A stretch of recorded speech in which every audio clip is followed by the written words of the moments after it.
ঈদ মোবারক। পবিত্র ঈদ উল আজহা উপলক্ষে আল্লাহ তাআলা আপনাদের কোরবানি কবুল করুন। গাজা, ইরান সহ সারা দুনিয়ার মজলুম মুসলমানেরা জালেমদের পরাজিত করুক। পরিবার পরিজন, আত্মীয় স্বজন এবং বন্ধু বান্ধবদের সঙ্গে কাটানো এই পবিত্র দিনগুলোতে আপনাদের জীবনে রহমত, বরকত বহুগুণে বর্ধিত হোক। বাংলাদেশের মানুষ ভাগ্যবান। ভাগ্যবান কেন জানেন? কারণ আপনি গরু কোরবানি দিতে পারেন প্রকাশ্যে, গর্বের সাথে, রাস্তার উপরে, বাড়ির গ্যারেজে, ঈদের সকালে বাঙ্গু সেকুলারদের গায়ে জ্বলুনি ধরায় কোরবানির পশুর রক্তে ভাইসা যায় ঢাকার অলিগলি রাজপথ। সেইটা আপনার অধিকার। কোনো আদালত আপনাকে গ্রেপ্তার করবে না, কোনো প্রতিবেশী হিন্দু রাষ্ট্রবাদী আপনার বাড়িতে আক্রমণ করবে না, কোনো জমিদার আপনার ভিটা পুড়ায় দেবে না, কোনো নিষেধাজ্ঞার কবলে আপনি পড়বেন না। আপনি এটা পারেন। পশ্চিমবঙ্গে আপনার বাঙালি মুসলমান ভাই গরু কোরবানি দিতে পারে না, ভয়ে লুকায়ে, সাবধানেও দেয় না। মুর্শিদাবাদ, মালদা, উত্তর 24 পরগনার গ্রামে প্রায় সব কোরবানি হয় বকরি। ভারতের জম্মু কাশ্মীরে 2021 সালে গরু কোরবানি নিষিদ্ধ করা হয়েছে মুসলিম সংখ্যাগরিষ্ঠ অঞ্চলেই। উত্তরপ্রদেশে গরু কোরবানির জন্য লোকে জেলে যাচ্ছে, আর আপনি 1,04,00,000 পশু কোরবানি দিচ্ছেন গত বছর। প্রায় 4 কোটি বাংলাদেশি মানুষ সেই কোরবানিতে অংশ নিছে। বাংলাদেশের মানুষ ভাগ্যবান, কিন্তু এই ভাগ্য আসমান থেকে পড়ে নাই। এইটা আপনাদের পূর্বপুরুষেরা 400 বছর ধরে অর্জন করছে নীরব বিদ্রোহে, শ্রেণীগত অপমানে, দারিদ্রের যন্ত্রণায়, জমিদারের চাবুকে, ব্রিটিশের শোষণে, পাকিস্তানির অবহেলায়। আজ আপনি যে গরুটা কাটবেন সেটার ইতিহাস 400 বছরের। আজ সেই গল্প। কোরবানির প্যাটার্ন বাংলাদেশে অন্যরকম। সৌদি আরবে কোরবানি কি দেওয়া হয়? দুম্বা, ভেড়া, মিশরে ছাগল, তুরস্কে ভেড়া, ইন্দোনেশিয়ায় 2016 সালের ডেটায় 10 লাখ কোরবানির মধ্যে ছাগল 6,50,000, গরু মাত্র 2,80,000। ছাগলই প্রায় 64%। বাংলাদেশে 48 লাখ গরু থেকে 3,41,00,000 মানুষ কোরবানি দিতেছে।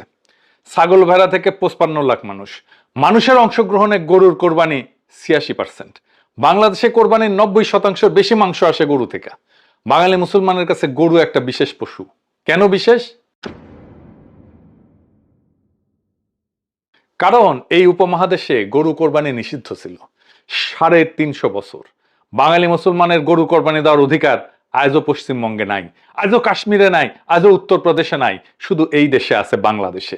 তাই বাংলাদেশের গরু কোরবানি কোনো সাধারণ ধর্মীয় আচার না, এটা একটা রাজনৈতিক বিবৃতি। বাংলাদেশের কোরবানির প্রত্যেকটা গরু একটা ঐতিহাসিক জবাব। প্রত্যেক বছর কোরবানি ঈদ আসে আর শুরু হয় আমাদের সোকল বাঙ্গু সেকুলারদের আক্রমণ। 2016 সালের কথা মনে আছে, আমি তখন দেশে। কোরবানির পরপর বৃষ্টি হইল, প্রচুর বৃষ্টি। ঢাকায় তো মাশাআল্লাহ রাস্তায় পানি জমার জন্য বৃষ্টি হইতে হয় না, মেঘ করলেই রাস্তায় পানি জমা যায়। বৃষ্টি হইলো প্রচুর। কোরবানি হয়েছে কিছুক্ষণ আগে, কোরবানির রক্তে বৃষ্টির পানি লাল হইল, আর বাঙ্গু সেকুলার লাশকে হাউকাও শুরু করলো। সারা দুনিয়ায় পত্রিকায় আসলো সেই খবর, বিবিসি, গার্ডিয়ান, ঢাকা ট্রিবিউন, সবাই। শুরু হইলো ফটোশপ কইরা ছবি ছড়ানো, তার সাথে চিৎকার শুরু হইলো ইন্ডিয়ান মিডিয়ার। পরিবেশ গেল অস্বাস্থ্যকর, আরো কত কিছু। বৃষ্টি হইলে ড্রেন আর সুয়ারেজ থেকে যে ঘুমুত পানির সাথে মিশে আটকায় থাকে প্রত্যেকবার বৃষ্টির পরে, আর সেই পানি মারায় মানুষকে হাঁটাচলা করতে হয়, সেটা ঠিক আছে। কোরবানির রক্ত হইলে সর্বনাশ, পশু হত্যা অমানবিক। এত রক্তপাত কেন? এই বর্বরতা বন্ধ করা উচিত। পরিবেশ দূষণ, শহরে কোরবানি নিষিদ্ধ করো, স্লটার হাউসে নিয়ে যাও, সামনে কোরবানি দিও না। আর একটা কথা তো আছেই, বনের পশু না মনের পশু কোরবানি দাও। তারা একটা কথা কখনো বলে না, প্রাণী উৎসর্গ ইসলামের একচেটিয়া বিষয় না। হিন্দু ধর্মে বৈদিক যুগে অশ্বমেধ যজ্ঞ ছিল, ঘোড়া বলি, রাজার সার্বভৌমত্ব ঘোষণার জন্য। শতপথ ব্রাহ্মণে এর বিস্তারিত বর্ণনা আছে। সর্বশেষ অশ্বমেধ যজ্ঞ হয়েছিল 1741 সালে। জয়পুরের মহারাজা দ্বিতীয় জয় সিং পালন করছিলেন। আজও কলকাতার কালীঘাট মন্দিরে দৈনিক পাঠা বলি হয়, কালী পূজার সময় শত শত পাঠা বলি দেওয়া হয়। আসামের কামাখ্যা মন্দির হিন্দু শক্তিপীঠের অন্যতম পবিত্র মন্দির, সেখানে দুর্গাপূজার সময় মহিষ বলি দেওয়া হয় নিয়মিত। 2018 সালে 3 দিনে 19টা মহিষ বলি দেওয়া হয়েছে। নেপালে গাধিমাই উৎসব বলে একটা উৎসব আছে, হিন্দুদের উৎসব, বিশ্বের সর্ববৃহৎ পশু বলির অনুষ্ঠান। 2014 সালে 2 লাখ পশু বলি দেওয়া হয়। 2019 সালে নিষেধাজ্ঞা সত্ত্বেও হাজার হাজার মহিষ বলি দেওয়া হয়েছে গাধিমাই উৎসবে। ভারতের উড়িষ্যায় আদিবাসী চুলিয়া যাত্রায় হাইকোর্টের নিষেধাজ্ঞা অমান্য করে পশু বলি দেওয়া হয়েছে। তাদের যুক্তি, এটা তাদের ঐতিহ্যগত অধিকার। এইবার ইহুদি ধর্ম দেখেন, জেরুজালেমে দ্বিতীয় মন্দিরে দৈনিক 2টা মেষ শাবক বলি দেওয়া হইতো। সাবাতে বাড়তি বলি, উৎসবে আরো বেশি। দ্বিতীয় মন্দির ধ্বংসের আগ পর্যন্ত মানে 70 খ্রিস্টাব্দ পর্যন্ত এই প্রথা চলছে। প্রাচীন জেরুজালেমের অর্থনীতি দাঁড়াইছিল এই বলির অর্থনীতির উপরে, কোরবানির অর্থনীতির উপরে। মানব সভ্যতার ইতিহাস পশু বলির, পশু উৎসর্গের ইতিহাস। শুধু পশু না, মানুষও বলি দিত আগে।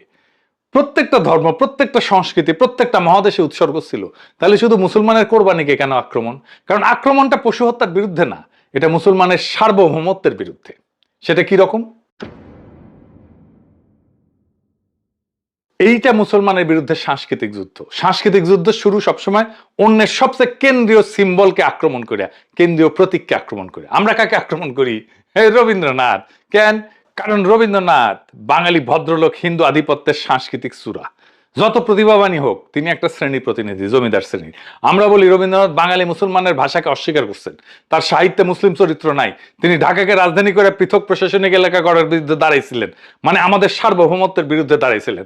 আমরা ফাইট করি রবীন্দ্রনাথের সাথে, কারণ রবীন্দ্রনাথকে পলিটিক্যালি পরাস্ত করতে পারলেই আমাদের সাংস্কৃতিক স্বাধীনতা, সাংস্কৃতিক মুক্তি। আমরাই কাজ করবো ইনশাল্লাহ। যাই হোক, ওরা কাকে আক্রমণ করে? গরু কোরবানিকে। কেন? কারণ গরু কোরবানি বাঙালি মুসলমানের সার্বভৌমত্বের সাংস্কৃতিক চূড়া। ঢাকার রাজপথ রক্ত মানে বাঙালি মুসলমান এখনো স্বাধীন। সে আর হিন্দু জমিদারের প্রজা না, সে আর কলকাতার ভদ্রলোকের অধীন না। এই দৃশ্যটা ওদের সহ্য হয় না, কারণ এই দৃশ্য তাদের পরাজয়ের স্মারক। তাই বছরের পর বছর আক্রমণ, পরিবেশ দূষণ, পশু অধিকার, শহরে নিষিদ্ধ করো, স্লটার হাউসে নিয়ে যাও। স্লটার হাউস মানে কি? স্লটার হাউস মানে কোরবানি লোক চক্ষুর আড়ালে হইতে হবে, মানে রাস্তায় রক্ত না, মানে ঈদ অদৃশ্য হইয়া যাবে, কোরবানি অদৃশ্য হইয়া যাবে চোখের সামনে থেকে। বিএনপি একই ফ্যাসাং ধরিছে। দেখেন, যেখানে সেখানে আপনার কোরবানিটা দিয়েন না। কোরবানিটা এরপরে হয়তো এখন হচ্ছে না, 2-3 বছর পরে আমরা বিদেশের মতো করতে পারি, যে যেখানে সেখানে আমরা কোরবানি না দিয়ে স্লটার হাউস আমরা করে দেবো। আছে আমাদের 2টা স্লটার হাউস, এগুলো আমরা আরো বাড়ায় দিতে পারি। কারণ দেখেন, আপনার কে কিভাবে নেবেন জানি না, যখন এই যে আপনার বাড়ির সামনে রোডের মধ্যে যখন কোরবানিটা দেন, এই শিশু বাচ্চারা যখন একটা দেখে যে জীবন্ত একটা প্রাণীকে আপনি কিভাবে মারতেছেন, সাইকোলজিক্যালি কিন্তু একটা বাচ্চা নিতে পারে না এটা। দেখেছেন? স্লটার হাউসে নিয়ে যাবে, শিশুদের নাকি খুব সমস্যা হয়। বাবা! আবার দেখেন বিবিসি কি বলে, ঋণ করে নাকি কোরবানি দেওয়া উচিত না। বিবিসি তো মুক্তি হয়ে গেছে, আলহামদুলিল্লাহ। ভারতে ফেস্টিভ্যাল লোন বলে একটা সম্পূর্ণ সংগঠিত আর্থিক বাজার আছে। ব্যাংক আর্থিক প্রতিষ্ঠানগুলো দেওয়ালি, পার্সোনাল লোন, দুর্গাপূজার লোন নামে পণ্য বাজারজাত করে। অর্থাৎ ঋণ করে উৎসব করা ভারতীয় হিন্দু সমাজে শুধু ব্যাপক না, বরং আর্থিক প্রতিষ্ঠানগুলো প্রাতিষ্ঠানিকভাবে উৎসাহিত করতেছে। হিন্দু ধর্মে ঋণ করে ধর্মীয় উৎসব করার শাস্ত্রীয় অবস্থান কি? হিন্দু শাস্ত্রে সামর্থ্যের মধ্যে উৎসব করার নির্দেশ আছে। সামর্থ্যের বাইরে গিয়া কোনো ধর্মে কোনো ধর্মীয় আচার করতে উৎসাহিত করে না।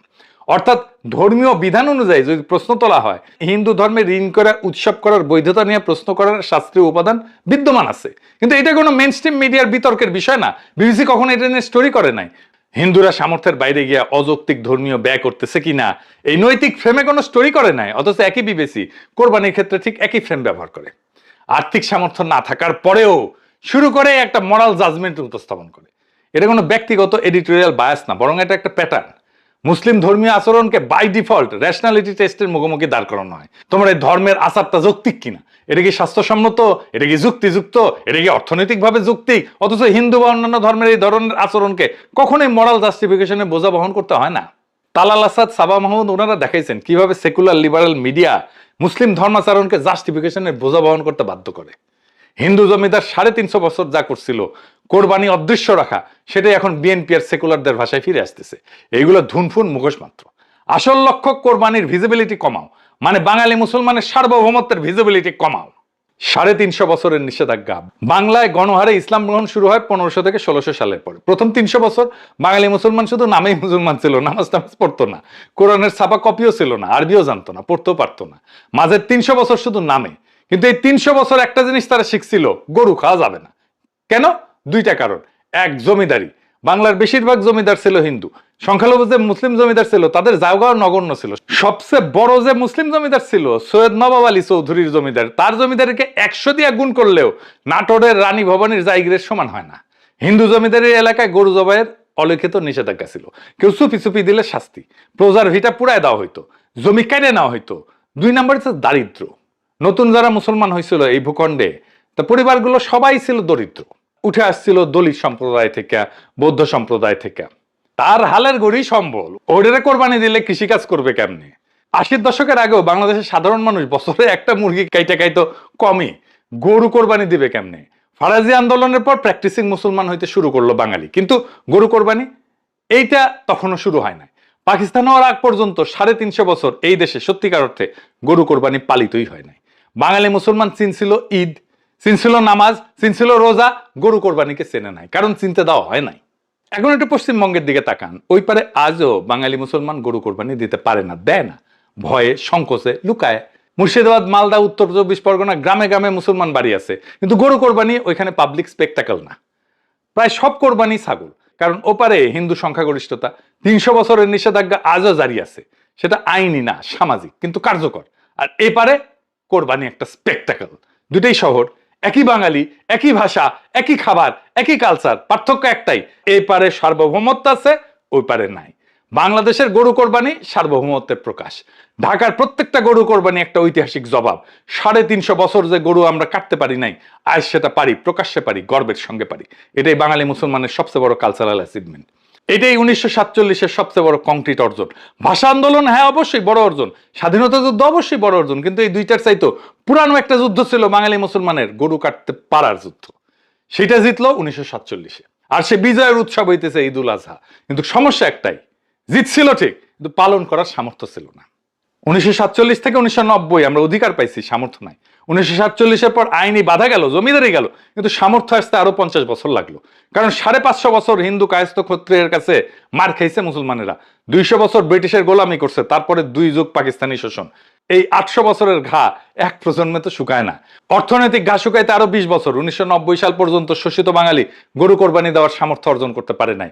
গরু কোরবানি ছিল শুধু ঢাকা শহরে বড় ব্যবসায়ী, আমলা, উচ্চবিত্তদের, শহরে এলিটদের জন্য।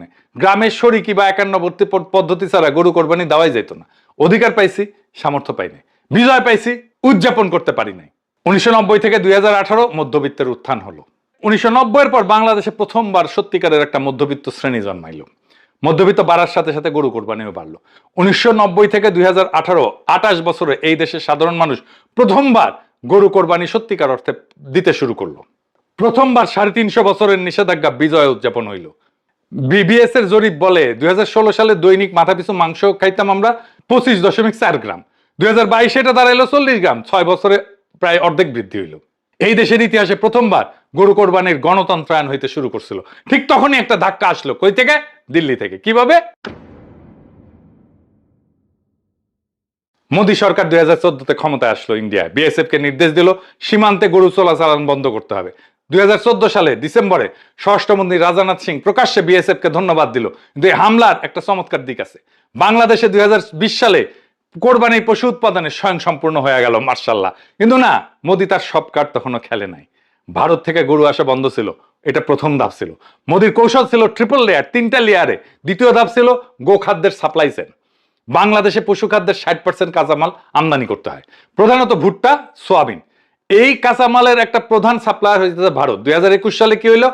ভারতের নিজের দেশে সোয়াবিনের দামে বিস্ফোরণ হইলো। ভারত হঠাৎ সোয়াবিন মিলের রপ্তানি কমায় দিল। বাংলাদেশের ফিড ইন্ডাস্ট্রি সংকটে পড়লো, দাম 40% বেড়ে গেল। উল্টা ভারতীয় কোম্পানিগুলো বাংলাদেশ থেকে সোয়াবিন মিল কিনতে শুরু করলো। বাংলাদেশে সোয়াবিন রপ্তানি করলে আমাদের গবাদি পশুর খাদ্য পাবে না তো? এটা আমাদের রাজনৈতিক নেতাদের মাথায় আসে নাই। তৃতীয় ধাপ কি হলো? 2024 সালে ভুট্টার সাপ্লাই এটাও কমাই দিল। কেন? ভারত বললো নিজের দেশে তারা মদ বানাবে ভুট্টা থেকে। মদ বানানোর জন্য এরা ভুট্টা ব্যবহার শুরু করলো। বানাচ্ছে কিনা কে জানে। বাংলাদেশে রপ্তানি কমাই দিছে। ফলাফল 2023 সালে ডিসেম্বরে বাংলাদেশের ক্যাটেল ফিডের দাম টন প্রতি 66,000 টাকা পৌঁছাইলো। এক বছরে 20% বৃদ্ধি হইল। মোদির কৌশল কি দাঁড়াইলো? এক হাতে গরু আমদানি বন্ধ, আর এক হাতে গরু পালনের কাঁচামালের কন্ট্রোল। 2 হাত দিয়া বাঙালি মুসলমানের গরু কোরবানির দুর্বল করা। হিন্দু জমিদার আমলে যেটা ছিল অলিখিত নিষেধাজ্ঞা, সেটা আজকে আধুনিক রূপে আসছে। সরাসরি নিষেধাজ্ঞা না, সাপ্লাই চেনকে অস্ত্র বানায় ফেলছে। মোদি বুঝছিল গরু কোরবানি বন্ধ করতে হইলে সরাসরি নিষেধাজ্ঞা দিতে হবে না, শুধু কাঁচামাল আটকাইলেই হবে। এর ফলে কি হইল? কোরবানির পশু কমতেছে। প্রত্যেক বছর গরু কোরবানি কমতেছে, সংখ্যায় কমতেছে। হ্যাঁ, বাংলাদেশে কমতেছে। এই বছর তো খামারিরা গরু নিয়ে ফিরে গেছে, লোকসান এখন গরু পালা। 4 বছরে গোখাদ্যের দাম বাড়ছে দ্বিগুণ, দফায় দফায় দাম বাড়ছে। এইটা শুধু এই বছরের না, 2019 সালেও সংবাদ ছিল গোখাদ্যের দাম বাড়ায় কৃষক বিপাকে। কোরবানির চামড়া নিয়ে মাদ্রাসাগুলো চলতো, কোরবানির চামড়ার মার্কেট একেবারে ধ্বংস করে দেওয়া হয়েছে, এখন মানুষজন পুইতে ফেলে চামড়া। গোপনে কোরবানিকে অদৃশ্য করে দেওয়ার ষড়যন্ত্র চলতেছে দেশের ভিতরে আর বাইরে থেকে। হাসিনার শাসন ছিল রিহার্সেল, ধীরে ধীরে গরু কোরবানি বন্ধ করার রিহার্সেল। এখন আমাদের কি করা উচিত? আমাদের গোখাদ্যের সার্বভৌমত্ব, বাংলাদেশের 60% ফিট কাঁচামাল আমদানি নির্ভর, এটা ইমিডিয়েট ভালনারেবিলিটি। আমাদের উচিত ভুট্টা চাষ বাড়ানো। বাংলাদেশে এখন 60 লাখ টন ভুট্টা উৎপাদন করে, প্রয়োজন 1 কোটি টন ভুট্টা উৎপাদন করতে হবে। 4 গুণ বাড়ানো সম্ভব। রংপুর, দিনাজপুর, চট্টগ্রাম পার্বত্য অঞ্চলে জমি আছে, পানি আছে, শ্রম আছে, দরকার কৃষি নীতি, সরকারি সাবসিডি। আর সোয়াবিন, বাংলাদেশে সোয়াবিন উৎপাদন প্রায় শূন্য। বাংলার লুথার কিং ফরিদপুরে নাকি সোয়াবিন চাষ দেখেছিল স্বপ্নে, মনে হয়। শুনেন প্রিয় ভাই বোনেরা, এই ফরিদপুরের চর অঞ্চলগুলো ধরে চল অঞ্চলগুলো নিয়ে প্রচুর পরিমাণের সোয়াবিন চাষ হয়, হয় না? হ্যাঁ, সোয়াবিন চাষ হয় কি? হ্যাঁ না না হয় না? এখানে সোয়াবিন চাষ হয় না, কম হয়। কম হয় কেন? ভুট্টা হয়, ভুট্টা চাষ হয়, রাইট? শুনেছেন? যাই হোক, নোয়াখালী লক্ষ্মীপুরের চলাঞ্চলে সোয়াবিন চাষ করা সম্ভব, কিছু পাইলট হয়েছে, এটাকে জাতীয় প্রকল্প বানাইতে হবে। ভুট্টা আনতে হবে অন্য দেশ থেকে, মায়ানমার থেকে আনা যায়, ইউক্রেন থেকে আনা যায়, সোয়াবিন ব্রাজিল থেকে আনা যায়, আর্জেন্টিনা থেকে আনা যায়, চুক্তি করতে হবে। আর কি, গবাদি পশুপালনে বিপ্লব করতে হবে। ব্রাজিল মাত্র 20 বছরে বিশ্বের শীর্ষ গরুর মাংস রপ্তানিকারক হয়েছে, আমরা সেটা 10 বছরে করতে পারি যদি জেনুইনলি চাই। গ্রাম পর্যায়ে ভেটেরিনারি সেবা দুর্বল, প্রত্যেকটা ইউনিয়নে ভেটেরিনারি ক্লিনিক করতে হবে, জেনেটিক ইমপ্রুভমেন্ট করতে হবে, স্থানীয় ক্রসবিট করতে হবে, ডেভেলপ করতে হবে। এখন আমরা ভারতীয় আর পশ্চিমা ব্রিডের উপরে প্রচুর নির্ভরশীল, প্রচুর ভেটেরিনারি সার্জন বানাইতে হবে আমাদের। আর কোরবানিকে ইউনেস্কো হেরিটেজ বানাইতে হবে। ওরা মঙ্গল শোভাযাত্রাকে ইউনেস্কো হেরিটেজ বানাইছে, আমাদের গরু কোরবানিকে কালচারাল হেরিটেজ বানাইতে হবে। পুরান ঢাকা, সিলেট, চট্টগ্রামের গোস্ত রান্নার ঐতিহ্যকে কালচারাল হেরিটেজ বানাইতে হবে। কালা ভুনা সহ সব বিফের রেসিপি, এগুলোকে হেরিটেজ বানাইতে হবে। কুকিং স্কুল করতে হবে গরুর মাংসের জন্য, রেসিপি বই করতে হবে, ইউটিউব কন্টেন্ট করতে হবে। বাঙালি মুসলমানের নিজস্ব মাংসের ঐতিহ্য, এটা গর্বের বিষয়, আমাদেরকে এটা সেলিব্রেট করতে হবে। বিফ অনলি রেস্টুরেন্ট বানাইতে হবে সারা শহরে। বাংলাদেশের মানুষ ভাগ্যবান, কিন্তু ভাগ্য চিরস্থায়ী না। 400 বছর লাগছে এই ভাগ্য অর্জন করতে, হারাইতে 4 বছর লাগবে। মোদি গরু আটকায় দিতে চায়, হাসিনার লুটাররা পকেট খালি করছে, আমাদের অর্থনীতি ধ্বংস করে দিছে, সেকুলাররা স্লটার হাউসে পাঠাইতে চায় কোরবানিকে। বিএনপি ফ্যাশন ধরিছে, বিবিসি মুফতি হইছে, 4টা ফ্রন্টে 4টাতেই লড়তে হবে। গো খাদ্যে স্বনির্ভরতা আনতে হবে, গবাদি পশু পালনে বিপ্লব করতে হবে, কোরবানিকে কালচারাল হেরিটেজ বানাইতে হবে। আর সাংস্কৃতিক যুদ্ধে রবীন্দ্রনাথ থেকে গোমাতা পর্যন্ত ওদের সব সিম্বলগুলোকে চ্যালেঞ্জ করতে হবে। এই 4টা কাজ যদি আমরা না করি, আমাকে এমনি 4 বছরে আমাদের ভাগ্য কেড়ে নেওয়া হবে। আজ যে গরুটা কাটবেন সেটা শুধু আল্লাহর কাছে কোরবানি না, সেটা 400 বছরের পূর্বপুরুষদের নীরব বিদ্রোহের চূড়ান্ত পরিণতি। ঢাকার রাস্তায় যে রক্ত গড়াইতেছে সেইটা শুধু পশুর রক্ত না, সেটা 350 বছরের নিষেধাজ্ঞা ভাঙার বিজয় গাথা। বাংলাদেশের মানুষ ভাগ্যবান, এই ভাগ্য রক্ষা করেন। এই ভাগ্য রক্ষা করার তৌফিক যেন খোদা তাআলা আমাদেরকে দেন। ইনকিলাব জিন্দাবাদ।